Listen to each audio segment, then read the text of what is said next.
Welcome back to another deep dive. Today, we're pulling back the curtain on a subject that, well, it's foundational for the MCAT, but honestly, it's also just genuinely awe-inspiring reproduction and cell division. Absolutely. We'll be diving into Kaplan's Chapter 2, really exploring the intricate dance of life at its most fundamental level. For me, these aren't just concepts you need to memorize, you know? No, that's all. They're the very processes that explain how each of us came to be and how life continues. So let's unlock some truly profound insights into the blueprint of life. That's a fantastic way to frame it. And you simply cannot overstate the importance of these topics for your MCAT success. Really, the Kaplan Review is crystal clear on this. The content in this very chapter, Chapter 2, is relevant to approximately 18% of all biology questions on the MCAT. Wow, 18%. That's significant. That's a huge chunk. So a deep, nuanced understanding here is incredibly valuable for you. We're going to approach this session much like a focused study group, or maybe like a didactic exploration you'd get in medical school. We're going to unpack the incredible interconnectedness of these concepts. You know, from the smallest, most precise cellular events, like the exact timing of DNA replication, all the way up to the complex development of a full organism. From micro to macro? Exactly. And just like you'd find in a good study guide, we'll be pausing for some interactive questions, giving you, our listener, the chance to actively test your knowledge as we navigate this essential material together. All right, let's start by dissecting the very rhythm that orchestrates all life, the cell cycle. I like to imagine it as a finely tuned biological clock, right? Yes, a great analogy. Ticking precisely, allowing a single cell to grow, replicate its entire genetic blueprint, and then divide perfectly into two new identical cells. This fundamental process, it underpins everything. Everything. From how you grew from a single fertilized egg to how your body constantly repairs a cut or replaces old cells, and of course, reproduction itself. It's a beautifully precise, tightly regulated series of events. It truly is elegant choreography, and it ensures that genetic material is passed down with incredible accuracy. So the cell cycle is broadly divided into two main stages. Okay. The longest, and you could argue the most preparatory stage, where the cell gets everything ready for division, that's called interphase. Interphase, got it. Now, interphase itself isn't just a waiting period, it's a dynamic time, and it's subdivided into three distinct phases. Three phases within interphase. Exactly. First, we have the G1 phase. G1 stands for the presynthetic gap. During this time, the cell is actively growing, it's accumulating resources, duplicating its organelles. Think of it like a factory preparing for increased production. Okay, gearing up. Precisely. And this is a crucial period, so the cell has a major quality control point here. The G1 checkpoint. Ah, the checkpoint's very important. Vitally important. At this G1 checkpoint, a remarkable protein called P53 steps into its role. It's often called the guardian of the genome. Guardian of the genome, I like that. It fits. If P53 detects any DNA damage, it doesn't just sit there. It triggers a cascade that can actually halt the cell cycle. This gives the cell time for DNA repair mechanisms to fix the issue. So it pauses the process. Exactly. But if the damage is too severe, if it can't be repaired, P53 can even initiate apoptosis. Programmed cell death. Right. Programmed cell death. Essentially sacrificing that one problematic cell to protect the entire organism from potential harm, like, uncontrolled cancerous growth. It's a vital tumor suppressor function. Makes sense. Protect the whole by sacrificing the one damaged part. You got it. So following G1 is the S phase. S for synthesis. Synthesis of DNA. This is where the cell dedicates itself entirely to DNA replication. All 46 chromosomes in a human cell are meticulously duplicated. Okay, so double the DNA. Double the DNA content, yes. But here's what's fascinating and a common MCAT distinction you need to grasp. Despite the DNA content doubling, the number of chromosomes actually remains the same. Still 46. Wait, how does that work? Double the DNA, but not the chromosomes. Because each original chromosome is now made up of two identical copies. We call these copies sister chromatids. And they're still joined together at a central region called the centromere. Ah, okay. So one chromosome structure now has two identical parts. Exactly. So after S phase, a human cell still has 46 chromosomes, but each chromosome now consists of two chromatids, meaning there are a total of 92 chromatids in the cell. Think of it like making a photocopy of every page in a 46-page book. You now have two identical copies of each page, 92 pieces of paper, but you still count it as one 46-page book structure. That clarifies it. One chromosome, two chromatin. Yeah. Okay, what's after S phase? Then comes the G2 phase, the post-synthetic gap. Here, the cell continues to grow a bit more, and it fine-tunes its preparation for division. It synthesizes additional proteins and organelles that are specifically needed for the upcoming cell division. More prep work. More prep, and another critical checkpoint, the G2 checkpoint. Before committing to mitosis, the cell meticulously checks. Is it big enough? Have all the organelles been replicated properly? And crucially, was the DNA replication from S phase accurate and complete? Another quality control step. Absolutely. And guess who's on duty again? 53. P53, the guardian. Ensuring DNA integrity before the cell can proceed to the next major stage, which is the M phase. M stands for mitosis, or meiosis, the actual cell division itself. That happens after this extensive preparatory period of interphase. That brings us to how this whole intricate dance is regulated. Because it's clearly not random. It seems incredibly precise. Oh, it is. And what's truly fascinating here is how cyclins and cyclin-dependent kinases, or CDKs, orchestrate the entire cell cycle, like a master conductor guiding an orchestra. That's a perfect analogy. You've hit on a critical point. The regulation is incredibly precise, almost like a series of ignition switches that must be flipped in the correct order at the correct time. So, cyclins are a family of proteins. Their concentrations rise and fall predictably throughout the cell cycle. Think of them like the fuel. Okay. CDKs, on the other hand, are enzymes. They act as the engines. They're always present in the cell, more or less, but they only become active when they bind to their specific cyclin partners. So the engine needs the right fuel at the right time. Exactly. When a specific cyclin binds to its partner CDK, they form an active complex. This activated complex then does something crucial. It phosphorylates other target proteins. That's a phosphate group. Correct. It adds a phosphate group, specifically to things like transcription factors. These transcription factors, once they're phosphorylated and activated, are like molecular switches. They then turn on the specific genes necessary for the cell to smoothly transition and proceed to the next stage of the cell cycle. A cascade of activation. A tightly controlled sequential cascade. It ensures that each phase is completed correctly and precisely before the cell can move forward. It's an internal quality control system that's constantly running. So, if this tightly controlled system, this biological clock, goes awry, what are the implications? What happens then? Well, the most critical and honestly devastating implication of deranged cell cycle control is, without a doubt, the development of cancer. Right. That makes sense. Imagine if those checkpoints, like the G1 or G2 checkpoints, fail. Or if the regulatory proteins themselves, like cyclins or CDKs, are mutated or maybe overexpressed. Yeah. In such cases, damaged cells with potentially faulty DNA or other problems can essentially bypass these crucial controls. They can undergo mitosis unchecked. Ignoring the stop signals. Exactly. They ignore the signals that would normally halt their division or trigger their demise, leading to uncontrolled proliferation.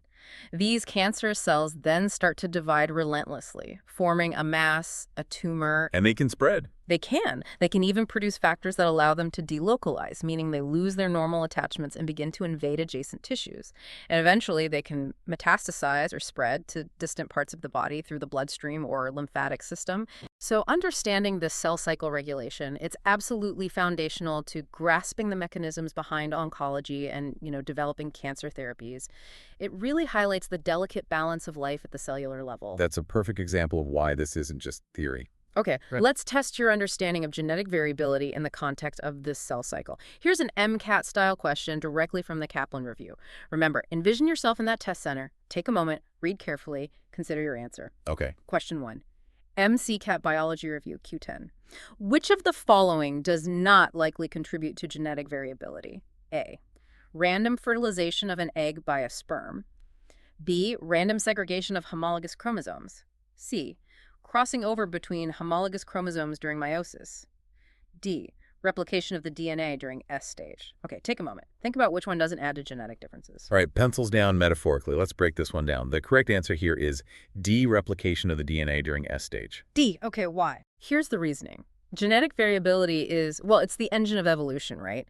It's primarily increased by processes that create new combinations of genetic material or shuffle existing ones around. Mixing things up. Exactly.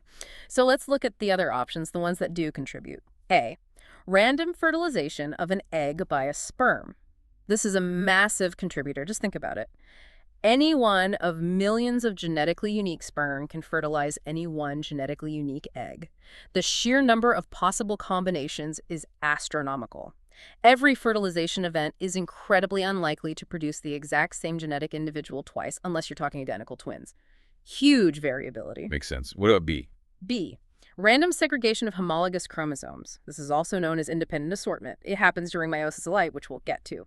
When homologous chromosome pairs line up at the metaphase plate, their orientation, which one faces which pole, is completely random relative to other pairs. So chromosome 1 lining up doesn't affect how chromosome 2 lines up. Precisely. So whether the maternal or paternal version of chromosome 1 ends up in one daughter cell doesn't dictate which version of chromosome 2 goes there. This independent shuffling creates an enormous number of unique combinations of chromosomes in the resulting gametes, another big source of variation. Okay. And C, crossing over. See, crossing over between homologous chromosomes during meiosis. This occurs during prophase I of meiosis. It's a direct way to create new combinations within a single chromosome type. Pieces of genetic material are physically exchanged between the maternal and paternal homologous chromosomes. Swapping segments. Exactly. It literally shuffles alleles that were originally on different parental chromosomes onto the same chromosome. This creates recombinant chromatids that are different from either parent's original chromosomes. It's a very powerful source of variation. Okay, so A, B, and C all definitely increase variability. Why not D? Because dereplication of the DNA during S stage is a process designed for fidelity, for accurate copying. Its fundamental purpose is to produce identical copies of DNA, ensuring genetic continuity from a parent cell to its daughter cells. Continuity, not variability. Precisely. While errors, mutations, can theoretically occur during replication, it's not perfectly error-free. The fundamental purpose and usual outcome of the S phase is to produce exact duplicates. It doesn't contribute to variability in the same purposeful, designed way that the meiotic processes or random fertilization do. It aims for sameness. Got it. That makes the distinction clear. Okay, with that firm grasp on the cell cycle and its regulation, let's transition to the actual mechanics of cell division itself, starting with mitosis. Okay. This is the unsung hero, maybe, the master of somatic cell duplication. It's the process responsible for producing two genetically identical diploid daughter cells from a single parent cell. And this isn't just for growth when you're young. It's fundamental for tissue repair, replacing old cells throughout life, even some forms of asexual reproduction. It's happening in your body right now, constantly. Indeed. Mitosis, while it's really a continuous process in the cell, we classically break it down into 4 distinct phases for clarity, plus cytokinesis at the end. Each phase has its own critical events, almost like acts in a play. 4 acts. Let's start with Act 1. Act 1 is prophase. This is where the cell really starts getting its act together for division. The chromatin, which normally exists as this diffuse sort of spaghetti-like mess within the nucleus. Yeah, usually looks like a tangle. Right. It begins to supercoil and condense into visible, compact, rod-like structures we call chromosomes. Think of it as untangling a ball of yarn and tightly winding it onto spools so you can see the individual threads. Okay, becoming visible. Exactly. Simultaneously, the nuclear membrane, the envelope that encases the genetic material, begins to dissolve. And the nucleoli, those little dark spots inside the nucleus where ribosomes are made, they disappear too. Clearing the stage. Clearing the stage. Meanwhile, outside the nucleus, the centrioles, these tiny barrel-shaped organelles found in the centrosome, they start migrating to opposite poles, opposite ends of the cell. Setting up the framework. Precisely. As they move, they begin to form the spindle apparatus. This is a framework made of microtubules, long, hollow protein structures composed of tubulin.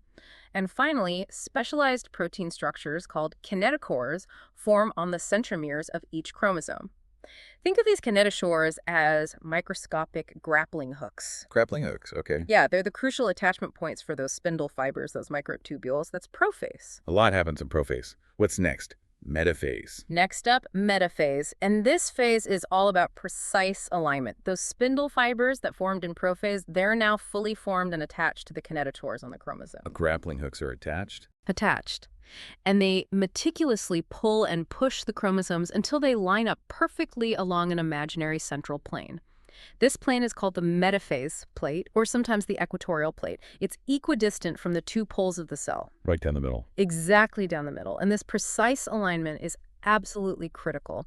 It ensures that when the chromosomes eventually split, each daughter cell will receive an exact and equal set of genetic material. No room for error here. Makes sense. Line them Uh, up before you divide them. Then what? then comes anaphase, arguably the most dramatic and often the quickest phase.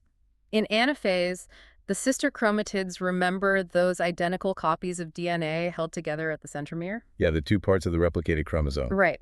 They finally separate. It's like a sudden snap. They're pulled apart, rapidly reeled in towards opposite poles of the cell.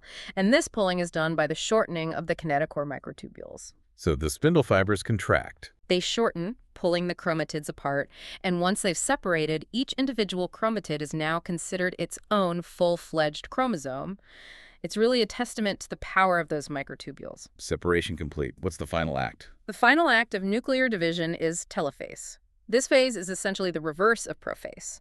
It marks the final steps. The newly separated chromosomes, now at opposite poles, begin to decondense and unwind, returning to their more diffuse chromatin state. Back to looking like spaghetti. Pretty much. New nuclear membranes reform around each complete set of chromosomes at each pole, effectively creating two distinct nuclei within the single parent cell. The nucleoli also reappear within these newly formed nuclei, and the spindle apparatus, having served its purpose, breaks down. So two new nuclei are formed. Is the cell divided yet? Not quite. The nuclear division is complete, but the cell itself still needs to split. That happens during cytokinesis. This is the final step, and it often overlaps with telophase. It's where the cytoplasm itself divides, physically pinching the parent cell into two. How does it pinch? In animal cells, like our human cells, a contractile ring made of actin filaments forms just inside the cell membrane, right around the equator. This ring contracts inward, much like tightening a drawstring around a balloon. This creates a visible indentation called the cleavage furrow. Ah, the furrow. Right. This furrow deepens and deepens until it completely pinches off the cell, resulting in two distinct, separate, and genetically identical daughter cells. It's a remarkably efficient and precise way to duplicate cells. Wow.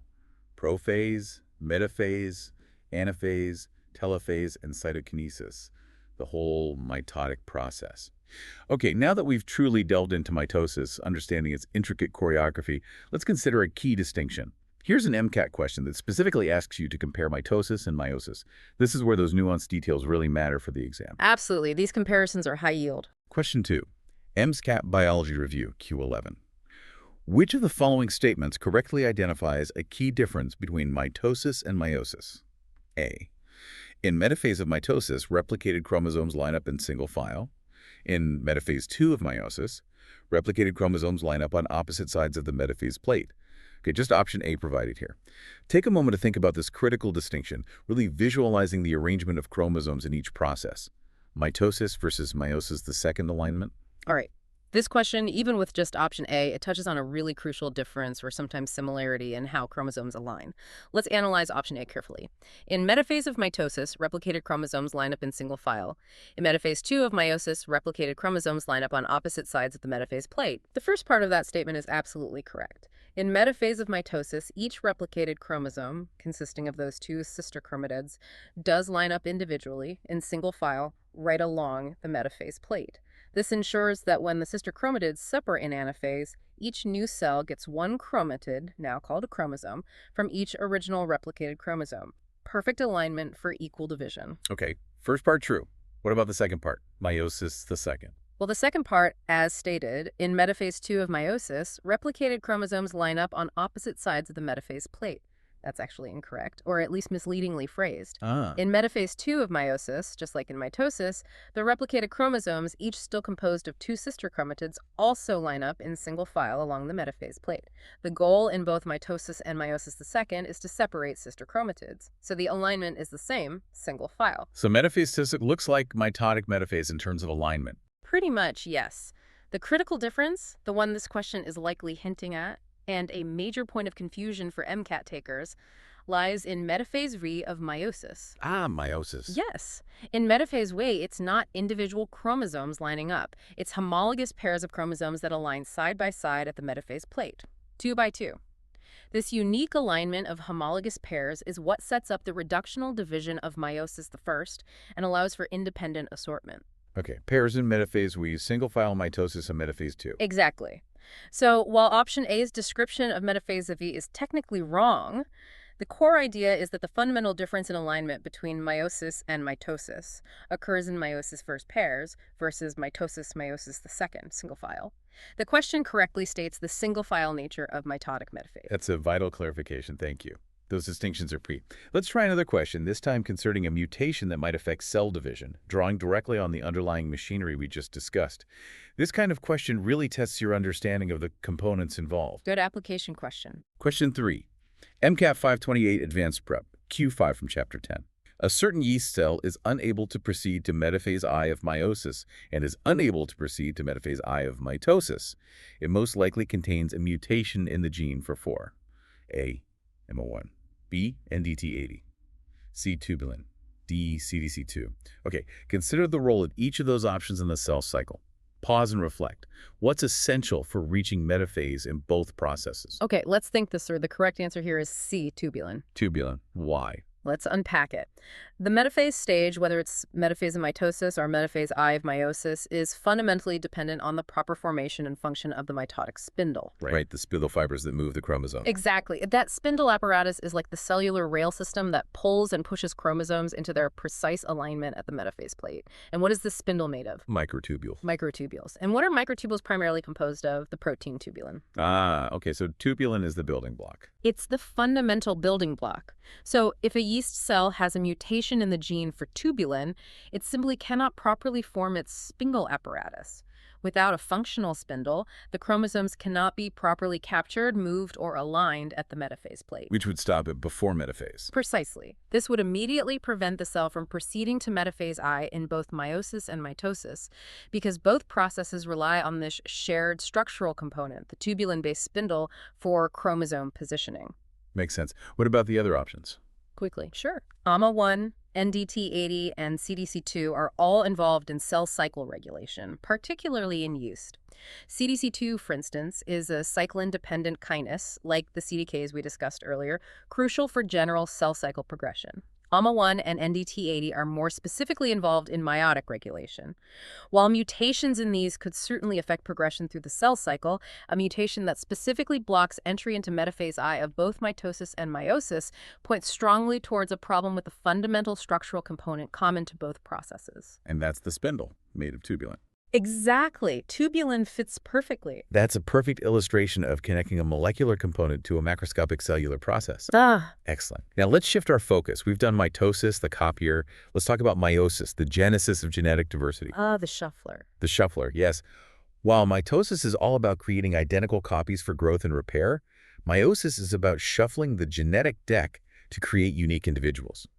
It's absolutely crucial for sexual reproduction and the generation of that wonderful genetic diversity we see in populations. Diversity drives evolution, allows species to adapt. Vital. And this is the process that produces our haploid gametes, our sperm and egg cells. You're absolutely right. It's a process built for variation and the continuity of life across generations.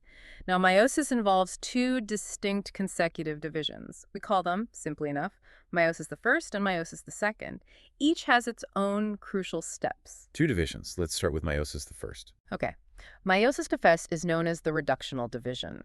This is the key stage where the chromosome number is halved. And it does this by separating homologous chromosomes. This is profoundly different from mitosis. Reductional division, having the chromosomes. Okay, let's start with prophase I. This is an extended and really vital stage. Chromosomes condense, much like in mitosis, becoming visible. But here's the major defining difference. Homologous chromosomes pair up. Homologous pairs, you mean the one from mom and the one from dad for each chromosome number? Exactly, like the chromosome 15 you inherited from your mother and the chromosome 15 you inherited from your father. They find each other and pair up side by side in a precise alignment process called synapsis. Synapsis, pairing up. This pairing forms structures called bivalents, or sometimes tetrads, because they consist of 4 chromatids, total 2 sister chromatids from each homologous chromosome. Okay, 4 chromatids grouped together. Right. And this is where the truly magical and genetically significant event happens, crossing over. Ah, the swapping. The swapping. During crossing over, non-sister chromatids, meaning one chromatid from the maternal chromosome and one from the paternal chromosome within that tetrad, physically exchange segments of genetic material.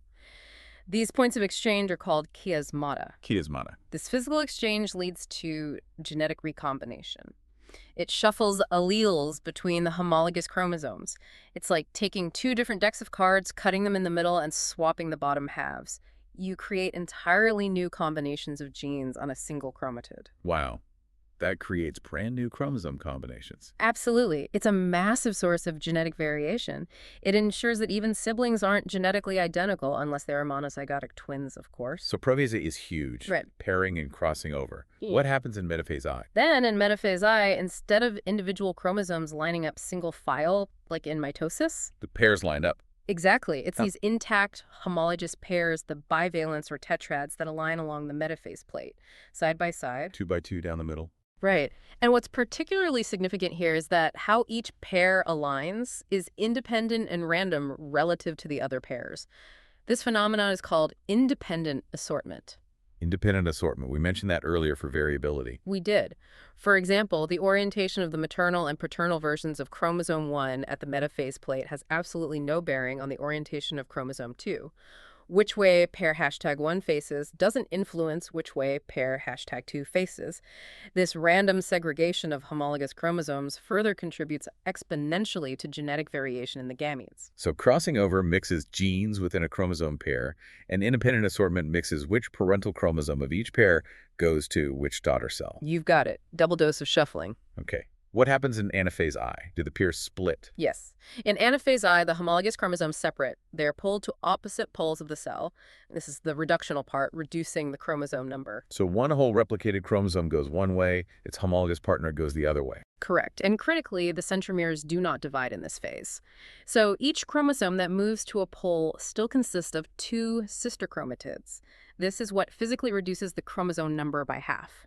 For a human cell, it goes from having 46 chromosomes, each with two chromatids, before Meiosis I, to forming two cells, each with 23 chromosomes, but each of those 23 still has two chromatids. Reduce the number of chromosomes, but each one is still doubled up. Exactly.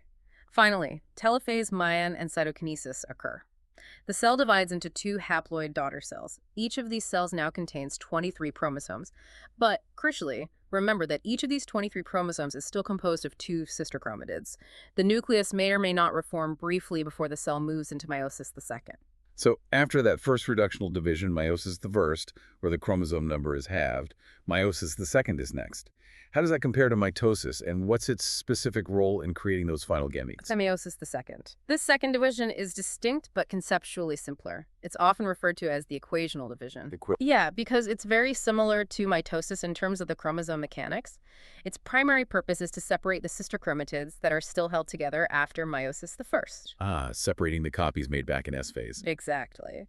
It proceeds through prophase II, metaphase II, anaphase II, and telophase II, basically mirroring mitosis, but happening in the two haploid cells produced by Meiosis I. So, quick rundown. Sure. In prophase II, if nuclear envelopes reformed, they break down again, and the spindle apparatus reforms in each of the two haploid cells.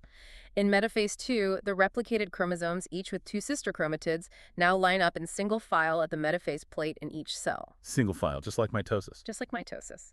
Then, in anaphase II, the sister chromatids finally separate and are pulled to opposite poles. Telophase tense sees the formation of new nuclear envelopes around the separated chromosomes, which are now individual chromosomes, and cytokinesis divides each cell. So, in the result? The end result of meiosis, starting from one original diploid cell, is up to 4 haploid gametes. Each contains a single set of 23 individual chromosomes. And crucially, each of those 4 gametes is genetically unique due to the crossing over in prophase I and the independent assortment in metaphase I. 4 unique haploid cells. Wow. And just to reiterate, because it's so important for the MCAT, the 3 main mechanisms generating genetic variability in sexual reproduction are crossing over, prophase I, independent assortment of homologous chromosomes, metaphase I, and the sheer chance involved in random fertilization when one unique sperm combines with one unique egg. This intricate dance ensures offspring are genetically distinct, providing the raw material for adaptation and evolution. That's essential. Yeah. Can we quickly clarify the chromosome terms again? Homologous versus sister chromatids? It can get confusing. Absolutely. It's a frequent point of confusion, so let's nail it down. Homologous chromosomes are related chromosomes, one inherited from each parent. Your maternal chromosome 15 and your paternal chromosome 15 are homologous. They carry genes for the same traits at the same locations, loci, though the specific versions of those genes, the alleles, might differ. Okay, same type of chromosome, one from each parent. Right. And in males, the X and Y chromosomes are considered homologous during meiosis because they pair up and segregate, even though they look very different and carry different genes. Got it. And sister chromatids. Sister chromatids, on the other hand, are identical copies of the same DNA molecule. They are produced during the S phase of interphase when the DNA replicates. They are held together at the centromere until they separate in either mitosis or meiosis II. They are exact carbon copies of each other, barring rare mutations. Identical copies joined together. Perfect. So, to put some numbers to it for a human cell, just to be crystal clear. After S phase, before mitosis or meiosis begins, a human cell contains 92 chromatids. These are organized into 46 chromosomes, each made of 2 sister chromatids. And these 46 chromosomes are arranged in 23 homologous pairs. Understanding this relationship, chromatids, chromosomes, homologous pairs, is absolutely fundamental. 92 chromatids, 46 chromosomes, 23 pairs. Okay, that helps visualize it. Now, that's the ideal process. What happens if this incredibly precise separation process goes wrong during meiosis? Ah, yes. If there's an error during meiosis, or it can happen in mitosis too, though the consequences of meiosis leading to gametes are often more profound, where homologous chromosomes or sister chromatids fail to separate properly, we call this non-disjunction. Non-disjunction, not separating. Exactly. This error leads to gametes and potentially the resulting zygote after fertilization having an abnormal number of chromosomes. This condition is known as aneuploidy. Aneuploidy, wrong number of chromosomes. Correct. Non-disjunction can occur in either meiosis I or meiosis II, and the outcome differs slightly depending on when it happens. How so? If non-disjunction occurs in meiosis, meaning the homologous chromosomes fail to separate, then all 4 resulting gametes will be aneuploid.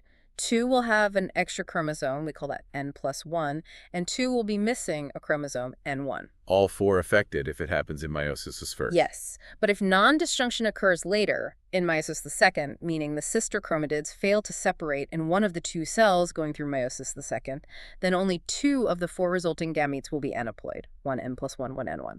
The other 2 gametes, derived from the cell where meiosis II proceeded normally, will be normal M. Okay, fewer affected if it happens in meiosis II. Right. The most well-known example of aneuploidy resulting from non-disjunction is trisomy 21, which causes Down syndrome. 3 copies of chromosome 21. Exactly. An individual has 3 copies instead of the usual 2. This often results from non-disjunction during egg formation in the mother, although it can occur in sperm formation or even post-fertilization sometimes. Understanding non-disjunction isn't just an MCAT point. It's foundational for understanding genetic counseling, prenatal diagnosis, and the basis of many chromosomal disorders you'll encounter in medicine. Definitely clinically relevant. Okay, shifting gears slightly, here's another MCAT question. This one is from the advanced prep material and involves a yeast cell. It tests your ability to connect metabolism and cellular processes. Let's see it. Question 4. MCAT 528 Advanced Prep Q4 from Chapter 10. A sample of S. cerevisiae grown in a medium containing only acetate and no glucose would most likely exhibit A. Formation of CDK1 club in less than an hour. B. Activation of APCC in prophase IC, exclusively mitosis. D. Decreased expression of NDT80. Think about yeast metabolism. What happens without glucose? How might that impact cell division choices, mitosis versus meiosis? Pause and formulate your answer. Okay. Now, for this particular question, looking back at our source material, it unfortunately doesn't provide a direct answer or an explanation for why one specific option would be correct in this acetate-only medium scenario. Okay. No explanation provided. Right. So sticking strictly to the factual content provided in our grounding sources, we'll have to skip providing an answer or explanation for this specific question, question 4, and move on to the next one. Understood. We stick to the source. Okay, let's try another question, still related to cell cycle regulators and meiosis, again from the 528 Advanced Prep material. Now, the full question stem isn't provided in the source, but the explanation refers to some key regulators like AMA1, NDT80, and APCC. So let's think about the underlying concept this question is likely probing. Okay, what's the concept? Question 5. MCAT 528 Advanced Prep Q6 from Chapter 10. The source says, based on information in the passage, is it reasonable to conclude that after telophase on, and then indicates that the best answer was B, which involved the idea that it is possible that AMA1 activation of APCC during prophase I lasts throughout meiosis I and meiosis II. Oh, okay. So this question seems to probe your understanding of the cell cycle's progression, particularly after meiosis I.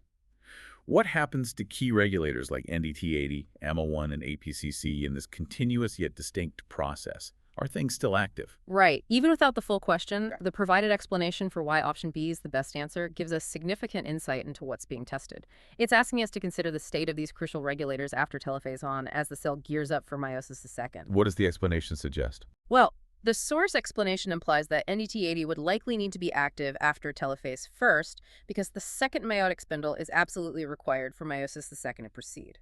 NDT80 is known to be a key transcription factor for middle meiotic genes, including those involved in spindle formation.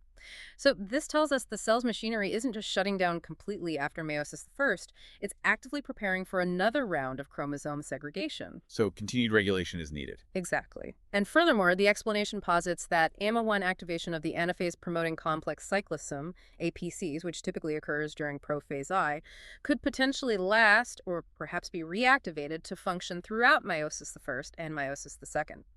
The APCC is a critical enzyme complex, a ubiquitin ligase that targets specific proteins for destruction, playing vital roles in initiating anaphase and controlling exit from mitosis meiosis. So its activity might persist. The possibility is raised. If its activation persists or is carefully modulated, it highlights the continuous, highly regulated nature of meiosis.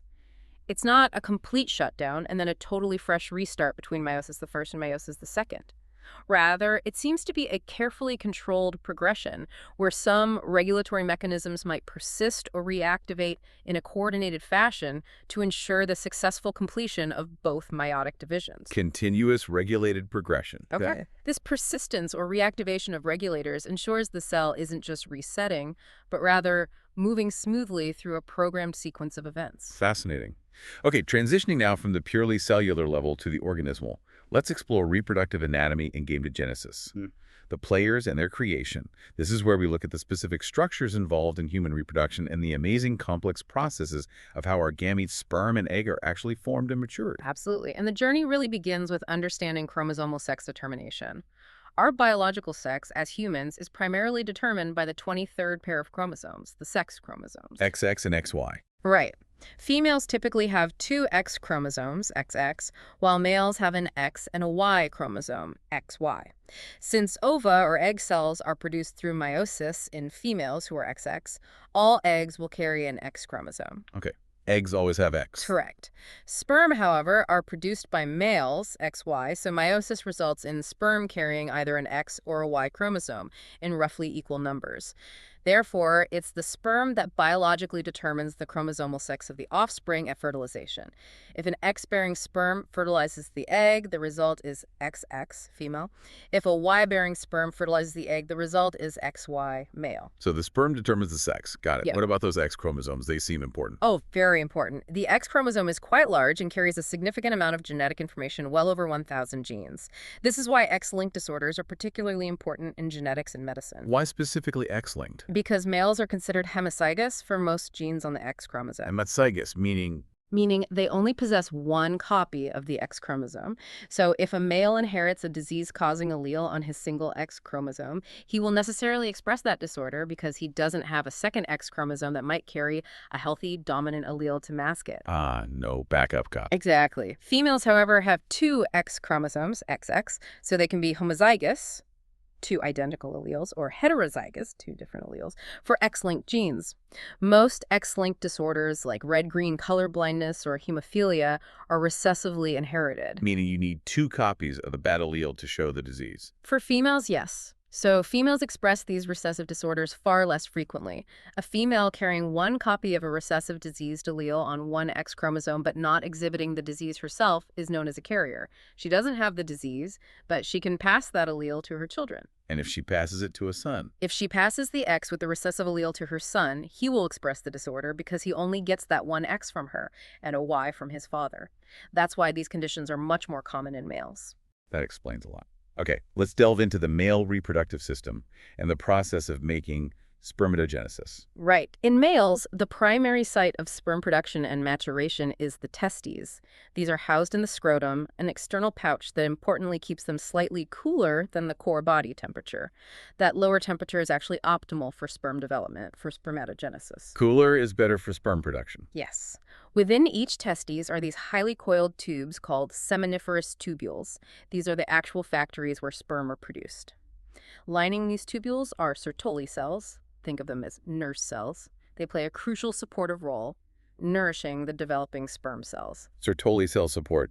What else is in the testes? Interspersed between the seminiferous tubules are the Leydig cells.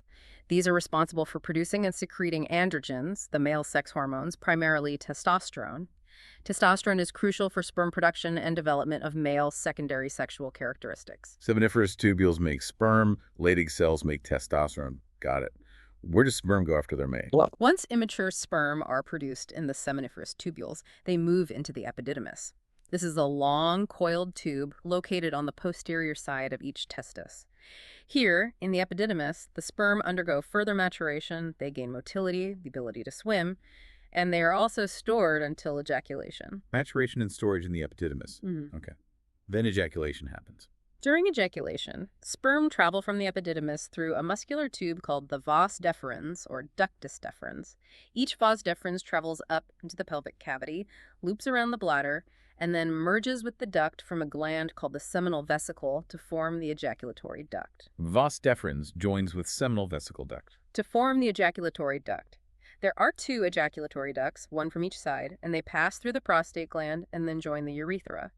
The urethra is the common pathway in males for both urine from the bladder and semen during ejaculation. It runs through the penis, and that's how sperm are finally expelled from the body. So epididymis, vas deferens, ejaculatory duct, urethra out. That's the path of the sperm themselves. But along this pathway, several accessory glands contribute vital components to the seminal fluid, which mixes with the sperm to form the final product, semen. Accessory glands? Like what? There are three main ones you need to know. The seminal vesicles, located posterior to the bladder, contribute the largest volume of fluid.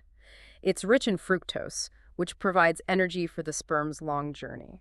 They also add prostaglandins, which can stimulate muscular contractions in the female reproductive tract, helping to propel sperm towards the egg. Fructose for fuel, prostaglandins for help moving. Okay, then there's the prostate gland, located just below the bladder, surrounding the urethra. It adds a milky, slightly acidic fluid that contains enzymes and citrate, another nutrient, and helps enhance sperm motility. Prostate adds motility enhancers. And the third? The bulbourethral glands, also known as Cowper's glands. These are tiny glands located below the prostate. Before ejaculation, they produce a clear, viscous fluid, sometimes called pre-ejaculate, that lubricates the urethra and, importantly, neutralizes any traces of acidic urine that might be left, creating a safer passage for the sperm. Lubrication and neutralization. Yeah. Got it. Seminal vesicles, prostate, bulbourethral glands. Those are the key accessory glands. Now, the process of spermatogenesis itself, the making of sperm, it's a continuous process that begins at puberty and generally continues throughout a male's adult life. Continuous production, how does it work? It starts with diploid stem cells called spermatogonia in the seminiferous tubules. These undergo mitosis to produce more spermatogonia to maintain the stem cell pool, and also primary spermatocytes. These diploid primary spermatocytes then enter Meiosis II. Okay, Meiosis I starts. Meiosis I produces two haploid secondary spermatocytes. Each secondary spermatocyte then quickly undergoes Meiosis II. Meiosis II. Meiosis II produces two spermatids from each secondary spermatocyte. So one primary spermatocyte yields four haploid spermatids. Four spermatids. Are they mature sperm yet? Not quite. These spermatids are still roundish, non-motile cells. They need to undergo a final maturation process called spermiogenesis. This involves extensive remodeling. They lose most of their cytoplasm, develop a distinct head containing the nucleus and the acrosome cap, a midpiece packed with mitochondria for energy, and a long tail, the flagellum for motility. So spermatid becomes? A mature, motile spermatozoa, plural, spermatozoa, or simply sperm. And millions upon millions of these are produced daily. It's a continuous factory of gamete production. That's quite the assembly line. Now, what about the female reproductive system and the process of oogogenesis? You said it's markedly different. Oh, very different, both in timing and mechanics. The female reproductive system is incredibly intricate, designed for cyclical function and potentially gestation. The primary female gonads are the ovaries. The ovaries. Two almond-shaped organs located in the pelvic cavity. The ovaries contain thousands of follicles.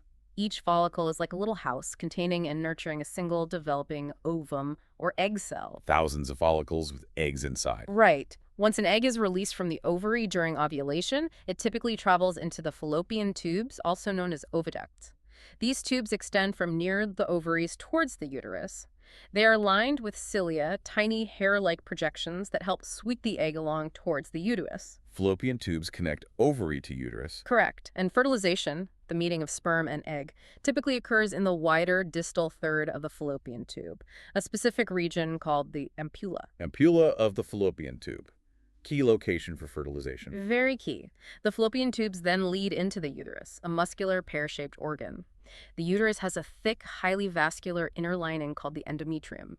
This lining meticulously prepares itself each month for the potential implantation of a fertilized egg. Endometrium is where the embryo implants. Exactly. The lower narrow part of the uterus is the cervix, which acts like a gatekeeper, opening into the vagina, the muscular canal that connects the uterus to the outside of the body. Okay, ovaries, fallopian tubes, uterus, cervix, vagina. Got the anatomy. Now, oogogenesis, the egg production. Right, oogogenesis. It has a completely different and far more staggered timeline compared to spermatogenesis. Yeah. Here's the kicker. Unlike sperm production, the vast majority of oogogenesis actually occurs before birth. Before birth, wow. Yes. During fetal development, diploid stem cells called oodonia undergo mitosis, producing a large number of primary oocytes. By the time a female fetus is born, she has essentially all the primary oocytes she will ever have, maybe 1 to 2 million. So no new ones are made after birth? Generally, no. These primary oocytes then begin meiosis I, but they immediately arrest. They pause in prophase I, and they remain stuck in this arrested state in prophase I throughout childhood until the female reaches puberty. Arrested in prophase I for years. For years, yes. Then, from puberty onwards, typically once a month under the influence of hormones, which we'll discuss with the menstrual cycle, one primary oocyte will be stimulated to complete meiosis I. Okay, finally finishes meiosis I. What happens then? This division, meiosis I in females, is unequal.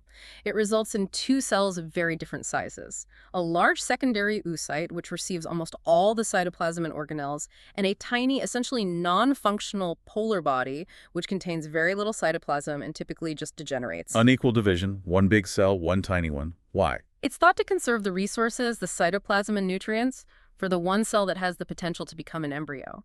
The polar body is basically just a way to get rid of the extra set of chromosomes from meiosis I. Makes sense. So we have the secondary oocyte. Is that the egg that gets ovulated? Almost.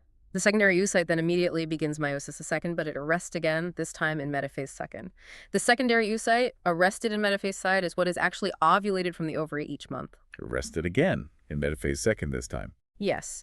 And this ovulated secondary oocyte will only complete meiosis II if and only if it is fertilized by a sperm. So fertilization triggers the completion of meiosis II. Exactly. If fertilization occurs, the secondary oocyte rapidly completes meiosis II. This final division is also unequal, forming a mature ovum, the actual mature egg, now with the sperm's genetic material inside, and another small polar body. The first polar body might also divide, but essentially the polar bodies are just genetic discard bins, ensuring the final ovum is haploid but retains all the necessary cytoplasmic machinery. Fascinatingly different from sperm production. Arrested development, unequal divisions. Very different strategy, reflecting the different roles of sperm and egg. And that leads us directly to the moment of fertilization. We know it usually happens in the ampulla, the fallopian tube. How does that one lucky sperm manage to penetrate the egg's considerable defenses? It is a truly remarkable feat, a race against time and through multiple barriers. As we mentioned, fertilization typically occurs in the ampulla. When sperm reach the egg, they face a formidable set of protective layers. Layers, what are they? The egg is surrounded first by the corona radiata. This is an outer layer made up of follicular cells that were nurturing the egg in the ovary. Just beneath that is the zona pellucida. This is a thick, sort of jelly-like cellular glycoprotein layer that directly surrounds the egg's plasma membrane. Corona radiata and zona pellucida. Okay. To get through these, the sperm uses a specialized cap-like organelle on its head called the acrosome. Think of it as a helmet packed with enzymes. The acrosome reaction. Exactly. When the sperm encounters the egg and its layers, the acrosome releases these powerful acrosomal enzymes. These enzymes digest a path through both the corona radiata and, more importantly, the zona pellucida. Eating its way through. Essentially, yes. Once a sperm successfully penetrates the zona pellucida and contacts the oocyte's plasma membrane, it establishes the acrosomal apparatus, which is like a tube-like structure that helps fuse the sperm and egg membranes. Then, the sperm injects its pronucleus, containing its haploid set of chromosomes, into the egg's cytoplasm. Sperm nucleus enters the egg. Is that it? That's the fusion. But the entry of the very first sperm triggers an immediate and absolutely critical event known as the cortical reaction. Cortical reaction. What does that do? This involves a rapid and widespread release of calcium ions into the egg's cytoplasm from internal stores. This sudden flood of calcium serves two vital purposes. First, and almost instantly, it causes a rapid depolarization of the egg's membrane. This electrical change acts as a fast block to polyspermy.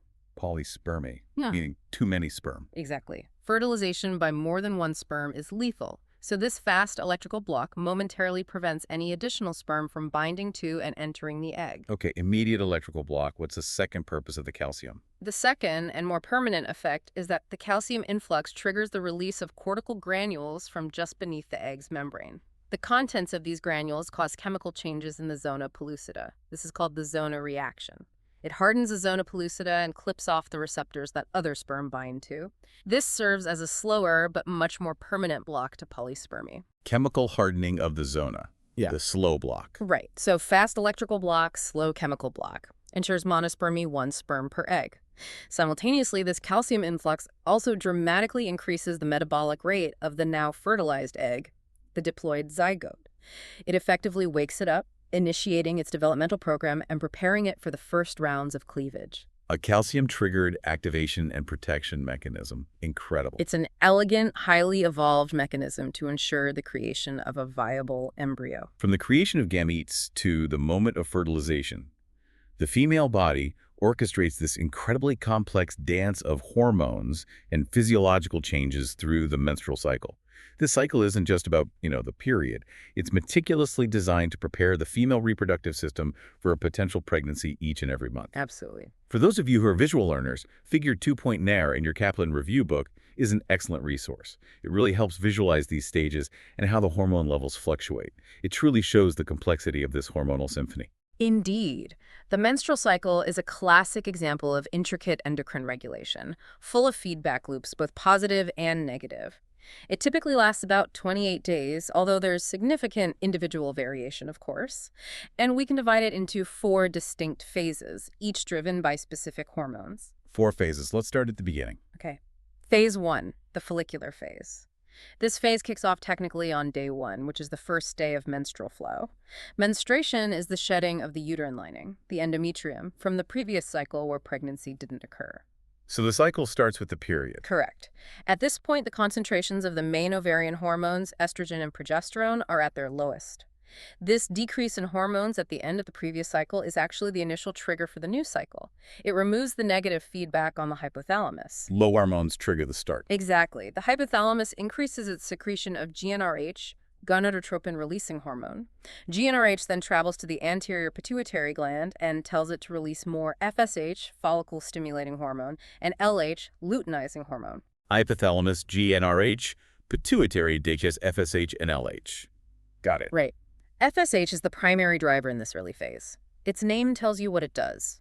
It stimulates the development of several ovarian follicles within the ovary. As these follicles begin to mature, they start to produce the hormone estrogen. Follicles grow and make estrogen. Yes. Now, initially, this rising estrogen exerts negative feedback on GnRH, LH, and FSH, causing their concentrations to kind of level off.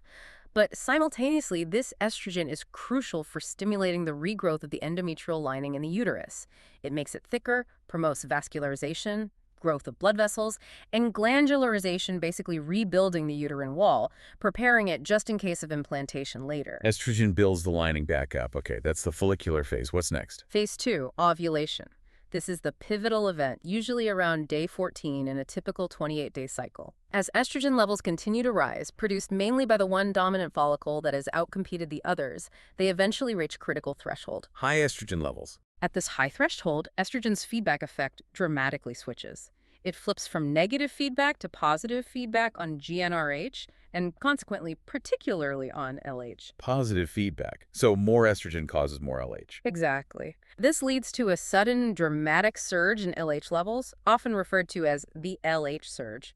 This peak of LH is the direct and primary trigger for ovulation, the actual release of the mature secondary oocyte, still arrested in metaphase 2, remember, from that dominant ovarian follicle.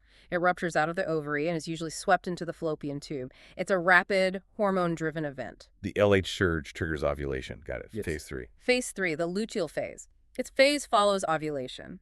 After the follicle ruptures and releases the egg, the remaining follicular cells undergo a remarkable transformation, primarily under the continued influence of LH. They form a temporary endocrine structure called the corpus luteum, which means yellow body. Corpus luteum forms from the old follicle. What does it do? The corpus luteum becomes the primary producer of large amounts of the hormone progesterone. It also continues to produce some estrogen. Progesterone is key now. Absolutely crucial during this luteal phase. Progesterone's main role is to maintain the integrity of the endometrial lining. It makes it even thicker, more richly vascularized, more glandular, and highly receptive for potential implantation of a fertilized egg. It prepares the bed for the embryo. Progesterone maintains the lining. Does it do anything else? Yes, the high levels of both progesterone and estrogen during this phase exert strong negative feedback back on the hypothalamus and pituitary, suppressing GnRH, FSH, and LH release. Why suppress FSH and LH now? This negative feedback is essential because it prevents the development of any new follicles during this phase. You don't want another ovulation happening if pregnancy might be underway. It effectively ensures only one egg is typically released per cycle and maintains the uterine environment. Makes sense. Maintain the lining, prevent new follicles. Okay. Phase 4. Phase 4, menstruation. This is what happens if fertilization and subsequent implantation do not occur. In the absence of a signal from a developing embryo, which we'll get to, the corpus luteum has a limited lifespan. It relies on LH, but LH levels are suppressed by the progesterone it's making. So, without rescue, it begins to degenerate, usually around 2 weeks after ovulation. Corpus luteum breaks down if no pregnancy. Right. This degeneration leads to a sharp and sudden drop in both progesterone and estrogen levels. Without these vital hormones to maintain it, the painstakingly prepared endometrial lining can no longer be supported. It breaks down and is shed from the body. This shedding is menstrual flow, or the period. And the first day of flow marks day 1 of the next cycle, bringing us right back to the beginning of the follicular phase. It's an elegant cyclical reset. So that's the default cycle. If no pregnancy occurs, a beautifully orchestrated preparation, maintenance, and then reset. But what happens if fertilization does take place and an embryo successfully implants? How does the body pivot to maintain that pregnancy and stop the cycle? This is where a truly fascinating biological adaptation comes into play, a signal from the embryo itself. If fertilization and implantation do occur, the developing blastocyst, that early embryo that has implanted in the endometrium, immediately begins to produce a crucial hormone called HCG. That stands for human chorionic gonadotropin. HCG, that's the hormone pregnancy test detect, right? Exactly, that's the one. The critical role of HCG is that it structurally mimics LH. It binds to the LH receptors on the corpus luteum. Essentially, HCG acts as a molecular rescuer for the corpus luteum. It keeps the corpus luteum alive. Precisely. By keeping the corpus luteum alive and functional, HCG ensures the continued production of high levels of progesterone and estrogen. This sustained hormonal support is absolutely vital because it prevents the endometrial lining from shedding, thus maintaining the pregnancy and preventing menstruation. So HCG overrides the normal cycle breakdown. Yes. Essentially, HCG acts as a bridge. It maintains the corpus luteum's essential hormone production during the early weeks of pregnancy until the developing placenta is mature enough to take over the primary production of progesterone and estrogen itself, usually around the end of the first trimester. Without HCG from the embryo, the corpus luteum would degenerate, hormone levels would drop, the lining would shed, and the pregnancy would likely be lost very early on. It's a critical signal from embryo to mother. Incredible. The embryo signals its presence to maintain its environment. Okay, with the menstrual cycle completed, let's now transition into the incredible, almost unimaginable journey of early embryonic development, from single cell to form. This is truly one of the most astonishing transformations in biology, starting on that single fertilized egg, the zygote, and tracing the step-by-step formation of a new, complex organism. It's a miracle of coordinated cellular events. It is, and the very first steps right after fertilization are incredibly rapid and unique. The initial stage is called cleavage. Cleavage, like splitting. Exactly. It refers to the rapid mitotic divisions of the zygote immediately after fertilization. What's unique and critical about these initial divisions, especially for the MCAT to know, is that they increase the number of cells. These early cells are called blastomeres, but they do so without increasing the overall volume or size of the embryo. More cells, but the whole thing stays the same size. How? Because the cells get progressively smaller with each division. It's like taking a single large piece of dough and repeatedly slicing it into smaller and smaller pieces without adding any more dough. The total amount of dough stays the same, but you have more smaller pieces. Okay, rapid division into smaller cells, blastomeres. Right. And an important MCAT definition here. The zygote officially becomes an embryo after its very first cleavage division because it's no longer unicellular. Zygote embryo, got it. Now, within cleavage, we sometimes distinguish between determinate cleavage and indeterminate cleavage. What's the difference? Determinate cleavage results in blastomeres whose developmental fate is already set very early on. They are committed to differentiating into a specific cell type. If you separate these cells, they usually can't develop into a complete organism.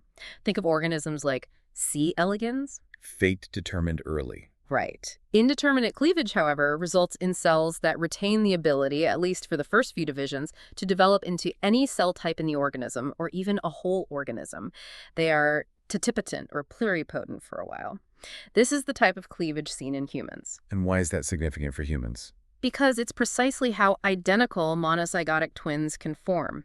If the embryo splits into two separate groups of cells during this early indeterminate cleavage stage, each part can still develop into a complete genetically identical individual. Ah, that's how identical twins happen. Indeterminate cleavage. Okay. So the cells keep dividing. What structures form? These early cleavage divisions progress through distinct stages that you absolutely must know for the MCAT. You start with the single-celled zygote. Rapid cleavage divisions turn it into a solid ball of cells, usually around 1632 cells, that resembles a mulberry. This stage is known as a morula. Morula, solid ball. Right. The morula then continues to divide, and the cells start to reorganize internally. They secrete fluid into the center, creating a hollow cavity. This results in a hollow ball of cells with a fluid-filled inner cavity called the blasticle. This olive stage is known as the blastula. In mammals, specifically, we call this stage the blastocyst. Blastula or blastocyst hollow ball. Exactly. The blastocyst itself is critical. It consists of an outer ring of cells called the trophoblast. These cells will later contribute to forming the placenta. And then there's a clump of cells inside called the inner cell mass. These are the cells that will actually become the embryo itself. Trophoblast for placenta. Inner cell mass for the baby. Oh, Okay. yeah? And what happens to this blastocyst? It can't just float around indefinitely in the uterus, can it? No, absolutely not.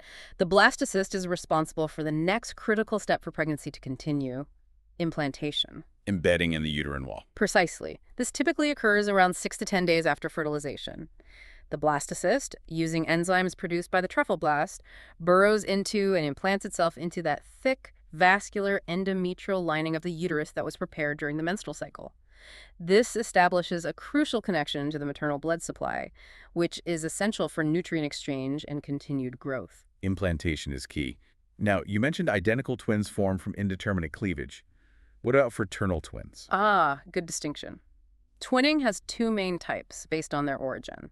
Fraternal or dizygotic twins are the result of the fertilization of two separate eggs by two different sperm during the same cycle. This usually happens if the woman ovulates two eggs instead of one. So they are genetically no more alike than any other siblings born at different times. They just happen to share the womb environment simultaneously. 2 eggs, 2 sperm, like regular siblings. Right. Identical or monozygotic twins, on the other hand, result from the splitting of a single zygote, or more commonly, the inner cell mass of a single blastocyst. Because they originate from the same fertilized egg, they are genetically identical. 1 egg, 1 sperm, then it splits. Exactly. And interestingly, monozygotic twins can be further classified based on the placental structures they share, which depends on when the split occurs during development. Oh, how does that work? If the split happens very early, like at the two-cell stage, they might each develop their own chorion, outer membrane, and amnion, inner sac, making them dichorionic, diamniotic. If the split occurs a bit later, maybe at the early blastocyst stage after the chorion has started forming but before the amnion differentiates, they might share a chorion but have separate amnions, monochorionic diamniotic. This is the most common type of identical twinning. And if the split is very late, after both the chorion and amnion have formed, they will share both structures, monochorionic, monoamniotic. This last type carries the highest risk of complications during pregnancy due to potential cord entanglement between the twins. Fascinating detail about the timing of the split. Yeah. Okay, after the blastula forms and implants, with its inner cell mass ready to become the embryo, what's the next major developmental milestone? The one that really starts to lay out the fundamental body plan. The next utterly crucial and truly dramatic process is gastrulation. This is a complex reorganization of the blastula, specifically the inner cell mass, where cells undergo extensive migration and rearrangement to form the three primary germ layers. It's like taking that simple hollow ball and folding, tucking, and sculpting it into a new multi-layered structure. It's the foundation of the body plan. Gastrulation forms the germ layers. How does it happen? It starts with an invagination, a folding in of cells at one point on the blastule surface. This forms a primitive tube-like structure called the archenteron, which means primitive gut. This archenteron opens to the outside at one end via an opening called the blastopore. As the archenteron grows inward through the blastocoel, it eventually contacts the opposite side of the blastula. This whole process of cell movement and rearrangement establishes the three fundamental layers, each destined to form specific tissues and organs in the adult. The three germ layers. What are they and what do they become? This is high yield for MCAT, right? Absolutely high yield. You need to know these. The three primary germ layers are the ectoderm, mesoderm, and endoderm. First, the ectoderm. This is the outermost layer. You can use the mnemonic attractoderm because it forms structures that, well, attract attention or are involved with sensing the outside world. Yeah. Our skin, our hair, our nails, and our nervous system. Attractoderm. Okay. So specifically, ectoderm gives rise to the entire nervous system: brain, spinal cord, peripheral nerves, the epidermis, the outer layer of skin, and its derivatives like hair, nails, sweat glands, mammary glands. Also, the lens of the eye, the inner ear, and the epithelial linings of the nose, mouth, and the lower anal canal. Nervous system and skin, basically. Got it. Second layer. Second is the mesoderm, the middle layer. Think of this as the means-oderm because it develops into structures that provide the means for movement, circulation, support, and excretion. Means oderm, like muscles and bones. Exactly. Mesoderm forms the entire musculoskeletal system, muscles, bones, cartilage, the circulatory system, heart, blood vessels, blood cells, the excretory system, kidneys, ureters, bladder, the gonads, ovaries and testes, all connective tissues throughout the body like dermis, ligaments, tendons, and significant portions of the digestive and respiratory organs, like the muscle layers, but not the inner linings. Importantly, for the next step, the mesoderm also forms the notochord. Muscles, bones, blood, kidneys, gonads. Lots for mesoderm. And the third layer. Third is the endoderm, the innermost layer. Think linings of internal organs. Endoderm lines things. Precisely. Endoderm forms the epithelial linings of the entire digestive tract, from pharynx to rectum, and the respiratory tract, larynx, trachea, bronchi, lungs. It also forms the epithelial linings of accessory organs associated with digestion and the endocrine system, like the liver, pancreas, gallbladder, thyroid, parathyroid glands, and thymus, as well as the lining of the bladder and urethra. Linings of gut and lungs, plus associated glands like liver and pancreas. Okay, ectoderm, mesoderm, endoderm. Got the basics. Knowing those derivatives is absolutely key for the MCAT. Make flashcards. Good advice. So once these three fundamental germ layers are established by gastrulation, with their specific fates mapped out, what's the next critical step, particularly for the development of our central control system, the nervous system?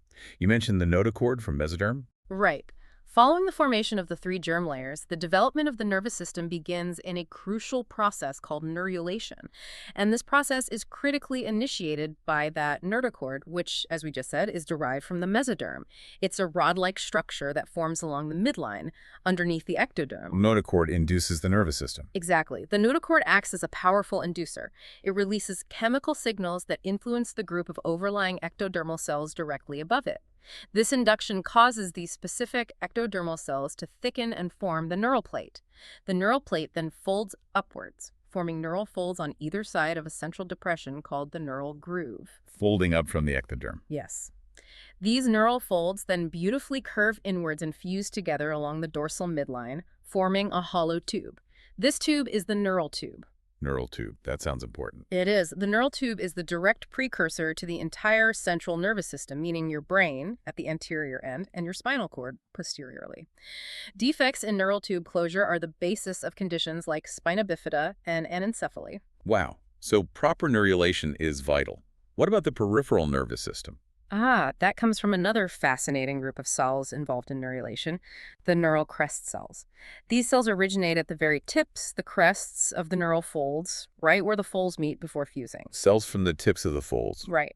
Once the neural tube forms and separates from the overlying ectoderm, these neural crest cells detach and embark on extensive migrations throughout the developing embryo. They are remarkably versatile and differentiate into a huge variety of cell types. Most notably, they give rise to much of the peripheral nervous system. This includes sensory ganglia, autonomic ganglia, sympathetic and parasympathetic, and Schwann cells, which form myelin sheaths around peripheral nerves. But their developmental reach is far wider. They also form specific cell types, like the calcitonin-producing C cells of the thyroid gland, the chromaffin cells of the adrenal medulla, the inner part of the adrenal gland that produces adrenaline, melanocytes, the pigment-producing cells in the skin, and even contribute to bones and cartilage in the face and skull, as well as parts of the teeth. Wow, neural crest cells migrate everywhere and become so many different things. They are truly remarkable migratory stem cells. Their proper development and migration are crucial for forming many different parts of the body. That's truly incredible how specialized these cells become and how precisely they migrate to the right places. How does the embryo ensure cells become the right type? And perhaps even more fascinating, how does it get rid of cells that are formed but are no longer needed, like webbing between fingers? Great questions. That brings us to a few more fundamental concepts in development: cell differentiation, induction, and programmed cell death. Induction is a key principle we just saw in action, with the notochord inducing the neural tube. It's the process where one group of cells, called the inducer, influences the differentiation or developmental pathway of another nearby group of cells, the responder. The inducer might release chemical signals, morphogens, or make direct cell-to-cell contact, guiding the responder's fate. This intricate cellular signaling ensures that cells assume their correct identities and organize properly into tissues and organs. One cell group telling another what to become. Essentially, yes. Then there's apoptosis, or programmed cell death. This isn't just cells dying randomly because of injury. It's a highly organized, genetically controlled process where cells essentially commit suicide in response to specific internal or external signals. It's a clean, controlled demolition. Why would the body want cells to kill themselves? It's absolutely vital for normal development and tissue sculpting. Apoptosis removes structures that are temporary or no longer needed. For instance, apoptosis is responsible for removing the webbing between our fingers and toes during development, allowing distinct digits to form. It also plays a crucial role in the precise wiring of the nervous system by eliminating excess neurons that don't form proper connections. It's essential for refining structures. Without apoptosis, we'd have fused digits, maybe improperly formed heart valves, and other developmental problems. Sculpting by removing excess material. Makes sense. What about regeneration? Regenerative capacity refers to the ability of an organism or a specific tissue to regrow lost or damaged parts after injury. This ability varies hugely across the animal kingdom and even between tissues within the same organism. Like some animals can regrow limbs. Exactly. Salamanders are famous for regrowing entire limbs. In humans, the liver has a remarkably high regenerative capacity. It can regrow significantly even after large portions are removed surgically or damaged. In stark contrast, the human heart muscle has a very low regenerative capacity. Damage from a heart attack, where cardiac muscle cells die due to lack of oxygen, is largely permanent scar tissue, which is why heart attacks can be so debilitating. Understanding the factors that control regeneration, involving stem cells and signaling pathways, is a huge frontier in medicine, aiming to restore function to damaged tissues. Liver regenerates well, heart doesn't. Got it. and senescence. Finally, senescence refers to cellular aging. It's a process where normal diploid cells eventually stop dividing, entering a state of irreversible growth arrest. This process is linked to multiple factors, including accumulated DNA damage and metabolic changes, but one of the most studied mechanisms involves the progressive shortening of telomeres. Telomeres, the caps on chromosomes. Exactly. Telomeres are repetitive, non-coding DNA sequences that act like protective caps at the ends of our linear chromosomes, like the plastic tips on shoelaces preventing them from fraying. With each round of normal cell division, the DNA replication machinery can't fully copy the very ends, so a small portion of the telomere is lost. They get shorter with each division. Yes. Eventually, after many divisions, the telomeres become critically short. This signals the cell to stop dividing and enter senescence, or sometimes triggers apoptosis. This mechanism is thought to act as a tumor suppressor, preventing cells from dividing indefinitely and potentially becoming cancerous. However, this same process also contributes to the overall aging of tissues and the organism over time. A trade-off between cancer protection and aging. Fascinating. It seems to be, yes. The enzyme telomerase can rebuild telomeres, but it's usually only active in germ cells, stem cells, and unfortunately, many cancer cells, allowing them to bypass senescence. Okay, that covers a lot of key developmental concepts. Let's put your knowledge of germ layers and these developmental processes to the test with a few more MCAT questions. These will really check if you've got those derivations locked in, right? Ready. Question 6, MCAT Biology Review, Q2. Which of the following associations of a primary germ layer and an adult organ is correct? A, endoderm cardiac muscle. B, endoderm lens of the eye. C, ectoderm fingernails. D, mesoderm lining of digestive tract.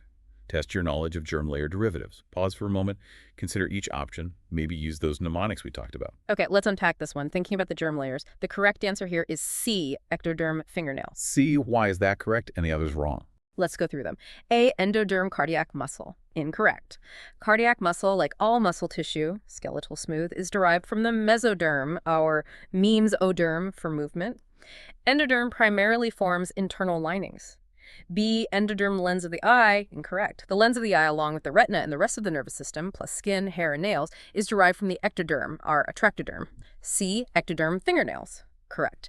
The ectoderm gives rise to the epidermis, the outer layer of skin, and all its appendages or derivatives, which include hair follicles, sweat glands, mammary glands, and, yes, fingernails and toenails. D, mesoderm lining of digestive tract. Incorrect.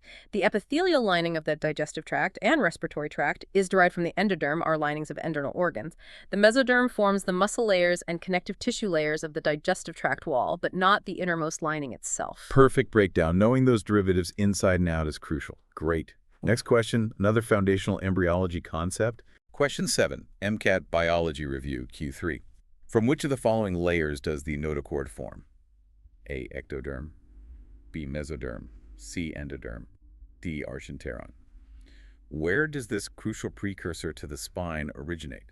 Remember its role in inducing the nervous system. All right, the notochord. We just talked about its inductive role. It forms specifically from the middle germ layer.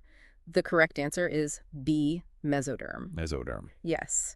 As we discussed when covering gastrulation and neurulation, the notochord is that key rod-like structure that forms from the mesoderm right along the midline. It then plays its crucial inductive role, signaling to the overlying ectoderm to initiate the formation of the neural tube. It's a foundational structure derived from that middle germ layer, a perfect example of mesodermal function in patterning the embryo. The archenteron, option D, is the primitive gut formed during gastrulation, lined by endoderm. Excellent. Mesoderm it is. Another one for you focusing on cellular interactions and development. Question 8, MCAT Biology Review, Q4. The influence of a specific group of cells on the differentiation of another group of cells is called A, competence, B, senescence, C, determination, D, induction. What is the biological term for this cellular signaling, where one group directs another's fate during development?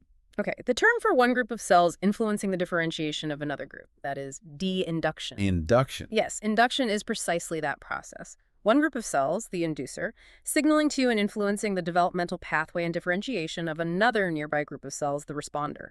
It's a fundamental mechanism driving pattern formation in embryology. Can you quickly explain why the others are wrong? Sure. A, competence.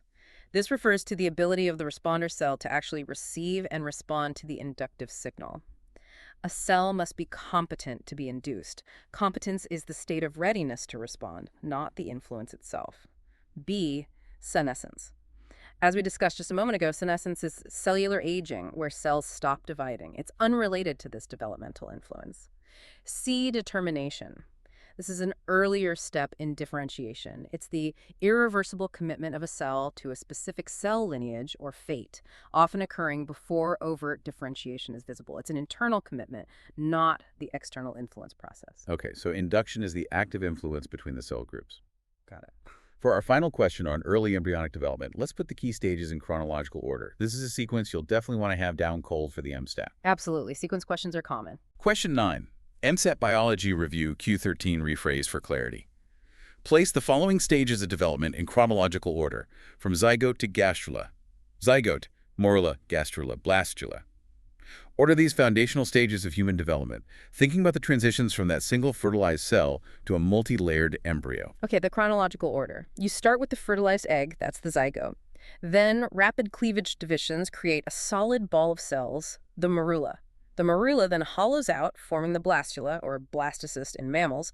Finally, the blastula undergoes gastrulation to form the 3 germ layers, becoming the gastrula. So the correct order is? The correct chronological order is zygote, gastrula, morula, blastula, gastrula. Zygote, morula, blastula, gastrula, ZMBG. Perfect. That sequence represents the fundamental blueprinting of a new organism, from single cell to the basic body plan. Excellent.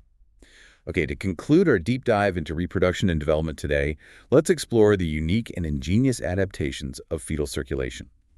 This specialized circulatory system is really a masterpiece of physiological engineering, isn't it? Designed to sustain life within the womb, providing everything the developing fetus needs before birth and cleverly bypassing organs like the lungs and liver that aren't fully functional yet. Fetal circulation is indeed a masterclass in physiological adaptation, exquisitely designed for life in utero. And the central hub of this system is the placenta. The placenta, the lifeline. Absolutely. The placenta is the critical organ for all exchange between the mother and the fetus. It's not just a physical connection. It's a remarkable interface for nutrient, gas, and waste exchange. Oxygen and carbon dioxide are passively exchanged across the placental membrane, purely due to concentration gradients. Simple diffusion down gradients. Exactly. Maternal blood arriving at the placenta has a higher partial pressure of oxygen and a lower partial pressure of carbon dioxide compared to fetal blood. Fetal blood has the opposite lower oxygen, higher CO2 from metabolism. These gradients drive the efficient diffusion. Oxygen moves from mother to fetus, CO2 moves from fetus to mother. It all happens without the maternal and fetal bloodstreams ever actually mixing directly under normal conditions. Okay, gas exchange. What about nutrients and waste? Same principle, different mechanisms sometimes. Nutrients like glucose, amino acids, vitamins, and minerals move from the mother's blood across the placenta to the fetus. Waste products generated by the fetus, like urea, move from the fetal blood back across the placenta into the mother's bloodstream, where her kidneys can then excrete them. So the placenta acts like lungs, kidneys, and digestive system interface for the fetus. In many ways, yes, it handles those exchange functions. Now, a particularly important adaptation in fetal circulation, and a very common MCAT focus, relates to oxygen transport. It involves fetal hemoglobin, HbF. Fetal hemoglobin. How is it different? Fetal hemoglobin, which is the main type of hemoglobin found in fetal red blood cells, has a significantly higher affinity for oxygen than adult hemoglobin, HbA, the type found in the mother's red blood cells. Higher affinity, meaning it grabs onto oxygen more tightly. Exactly. It binds oxygen more readily and holds onto it more tightly at lower oxygen concentrations. This crucial difference in oxygen binding affinity is what facilitates the efficient transfer of oxygen from the maternal hemoglobin to the fetal hemoglobin across the placenta. Essentially, it allows the fetus to effectively pull oxygen off the maternal hemoglobin, ensuring the fetus gets enough oxygen for its rapid development, even though the oxygen levels in the placental blood are lower than in the mother's lungs. So HbF outcompetes HbA for oxygen at the placenta. Precisely. It's a beautiful example of biochemical adaptation ensuring fetal survival in the relatively low oxygen uterine environment. Very cool adaptation. Okay, to wrap up our questions for today, here's a final MCAT question focusing on what might actually cross the placenta or be produced in a way that it ends up in the pregnant person's blood. This tests your understanding of the physiological exchanges occurring and other maternal-fetal interactions. Good summary question. Question 10, MCAT Biology Review Q5. Which of the following is likely to be found in the blood of a person who is pregnant? A. Immunoglobulins produced by the fetus. B. Fetal hemoglobin released from fetal red blood cells. C. Progesterone, produced by placental cells. D. Carbon dioxide exhaled from fetal lungs. Consider the unique physiological exchanges occurring during pregnancy. What would you actually expect to detect circulating in the maternal bloodstream? Pause and think. All right, let's analyze these options. What's likely to be found in the mother's blood during pregnancy? The correct answer here is C, progesterone, produced by placental cells. C. Okay, let's break down why that's right and the others are wrong. Sure. A, immunoglobulins produced by the fetus. While the fetus does start producing some of its own antibodies, mainly IgM, later in gestation, these generally don't cross the placenta into the mother's blood in significant amounts. In fact, the main antibody traffic across the placenta is in the other direction. Maternal IgG antibodies are actively transported from the mother's blood to the fetus, providing crucial passive immunity to the baby. So you wouldn't expect to find fetal-produced immunoglobulins in the mother's blood. B, fetal hemoglobin released from fetal red blood cells. Fetal hemoglobin, HbF, is definitely present, but it's normally contained within the fetal red blood cells. Under normal physiological conditions, fetal red blood cells do not typically cross the placental barrier into the maternal bloodstream in significant numbers.